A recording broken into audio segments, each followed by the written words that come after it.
Okay. Hello students, welcome to 60 Thoughts. Today we talk about what is an incident matrix in graph theory. Incident matrix is another way of representing a graph.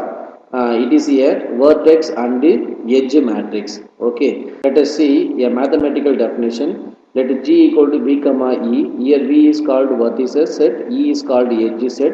Be a undirected graph with n vertices and m edges. Okay, so the incident matrix is an n by m matrix and it is denoted by capital B equal to Bij and is defined by capital B equal to Bij n by m. Here n is nothing but number of rows and m is called what? Number of columns. But here each row corresponds to a vertex. Okay, n is vertices. Okay, and each column corresponds to an edges. So edges we consider what? M. That is equal to 1 0. When we will assign value is 1 if each edge ei incident on a vertex vi means assign value is 1, otherwise 0. So here incident is nothing but connected. Okay, which means each edge is connected to a particular vertex, then we assign value is 1, otherwise 0. I hope you are enjoying this session. Thank you.